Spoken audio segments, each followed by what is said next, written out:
Nice. We're good. So, Coach, just kind of talk about how practice went this week and how you feel about your team heading into Arizona State this weekend. Yeah, I feel that we worked pretty hard. I thought we regrouped well, came out Tuesday and had a good practice, and then just got to continue to tighten up these details as we go along, and that's why we're practicing. So it's worked out with the weather in regards to going down to a place where it's going to be hot, and it's been beautiful here the last few days. So hopefully that has helped us.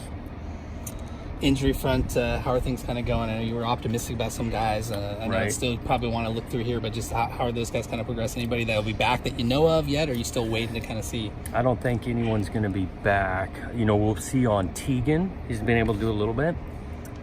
Luton, very limited, so he's doubtful with what he's been able to do the last few days. Trying to think, but those two guys were kind of if I don't know. What about Sean Wilson? Sean's been able to practice. I think he'll be able to go.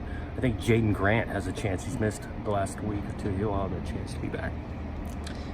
Defensively, is there any way that you maybe try to change up some, maybe try to get a bigger body in terms of one of your cornerbacks on N'Keal Harry, given that there's a couple guys that are a little smaller? He's a threat out there. I mean, he's a good player. He's a physical player. He's got good size, and so I don't know if it'll be as much body type we try to change, but just trying to change up the looks and being very aware where he's at. What's the takeaway from you guys' first Pac-12 game that you can use in this game?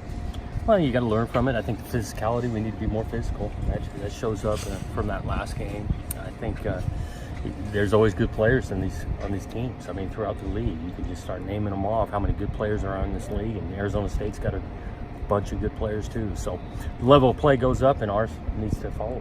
Since we've kind of got a chance to talk to the offense and defense since Monday, they've kind of said that they feel like that Arizona game wasn't who you guys are. Why do you think that game may have been like an aberration? Just kind of after the first couple games. Well, I think it's kind of both ways. I don't think one game totally defines who you are, and even when you do really well, it's like it's a growing, learning process. Week in and week out is different, and it's about bringing your A game for 60 minutes. You guys good?